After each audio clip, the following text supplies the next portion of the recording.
Jade Cargill has recently opened up on her AEW departure. In this video, I'm going to tell you exactly what she had to say because she's talked about her AEW departure in the past, something I've covered here on the channel, yet she just went really in depth in it, and I thought it was a different perspective, and therefore I wanted to share it because she is coming off of her WrestleMania debut, which was newsworthy. It was noteworthy. It was impactful, which is quite fitting for Jade Cargill considering everything that she has done from her tenure in AEW to what she's doing in WWE, the big three as she touted on Twitter.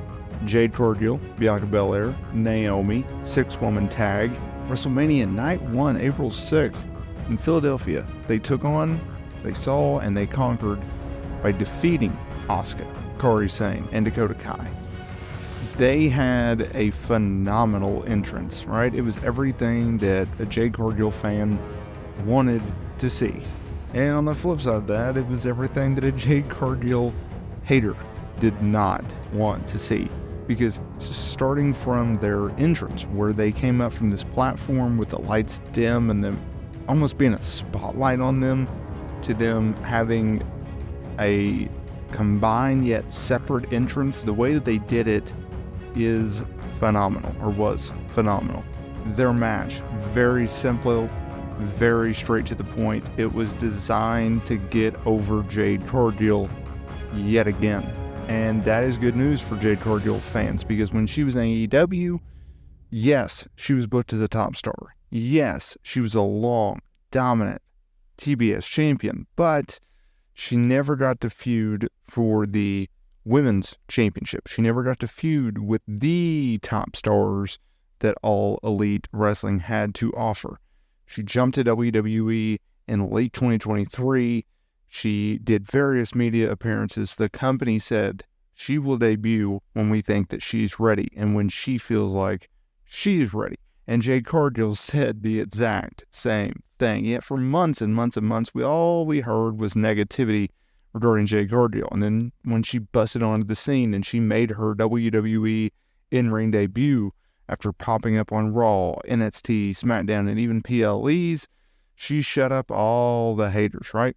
So in regards to her All Elite Wrestling departure, she was on Busted Open Radio, where she talked with Mark Henry and Dave LaGreca.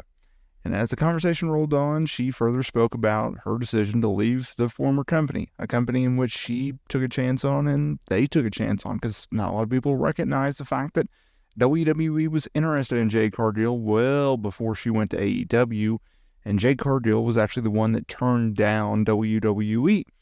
And the former TBS champion stated that AEW, it's a growing company, but at her age, she needs to be established with an established promotion. So this is what she had said. It was a couple of decisions that I made to come to WWE. I mean, other than the fact that the machine is ridiculous over here, the connections, the history, the legacy, it's one of, AEW is a new company. Obviously, they're still trying to figure things out, but that happens in every company. You have to figure things out. Well, that's good. And what's bad? I'm 31. I don't really have time to grow with a company at my age. I have to be in an established company. I have to go over there and let that be known, because you can't do this forever. And as a woman, especially in your 30s, the majority of the fan base is like, oh, okay, well, it's time for her to go about her way. What's next for her? And let's be real, people want to see, regardless if they're good or not, they want to see that 20-something-year-old on TV rather than a 30-year-old something woman on TV. So time is not on my side. And I knew I had to make the right decision for me, but not just for me, my family. It gets no better than this, the front office, and I think that's the best way to sum it up.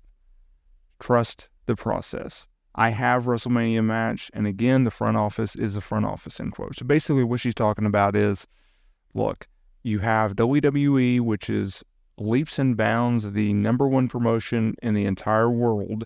And then you have AEW. And as we have seen over the last year and a half, they're going through some major growing pains at a time where WWE is just on fire. And the misconception is when WWE is on fire, then the whole wrestling business is on fire. And that's not the case. When WWE is on fire, everyone else suffers. whether you're a TNA, a New Japan, an AEW, an MLW, whatever, you suffer. That's just the reality of the situation. It's not good. It sucks, but it's just there. And the timing of Jade Cargill when her contract came up could not have been any better, right? It was months right before Punk came back. It was months before Rock came back. It was right before, WrestleMania season. Like, this was perfect. And if you look at what she did in AEW, this was well before Tony Khan, and credit to him. And he should get credit for this. He rebuilt the AEW women's division. He brought back Serena Deeb and Thunder Rosa. He brought in Mercedes Moné and Mariah May and others. He tried to get Julia, who is expected to be in WWE, right? But he did lose Jade Cargill, and that does suck. But realistically, from what they were doing with her, not fantasy booking, not even realistically booking standpoint, what else was AEW supposed to do, right? What else were they supposed to do with Jade Cargill the way that they were booking her?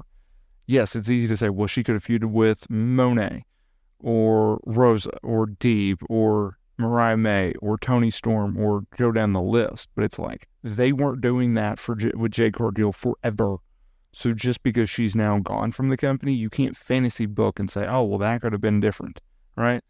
That's like saying that Tony Khan firing CM Punk after the All In thing was a mistake because things could have got better. And it's like, no. He wanted to leave. Everyone wanted him gone for the most part outside of his friends, right? Like, that's dreaming. So, look, what WWE does with Jade Cargill going forward, that will be fun. That will be interesting. I've touched on this in previous videos, but it's like, what they've done with her on television is remarkable. It's remarkable, from the way that they present her, from her entrance to her theme music, to the way she makes her entrance, to her outfits, to the way that she works in the ring. I mean, if you look at the way that they laid out that match, and clearly that was a showcase match for Jade Cargill, it's like she hit impactful, noteworthy moves in that match. There was not a single wasted move in that match. That was choreographed to a freaking T, right? What does that tell you? Well, it tells you a few different things. One, Jade Cargill is still very green in the ring. As much as I am a Jade Cargill fan, there is no way to get around that one. She is green. But it also tells you that the company sees what everyone else sees, which is, this chick can be a serious megastar, and we're going to make sure that we give her every single possibility for her to become that. And that's what that tells me.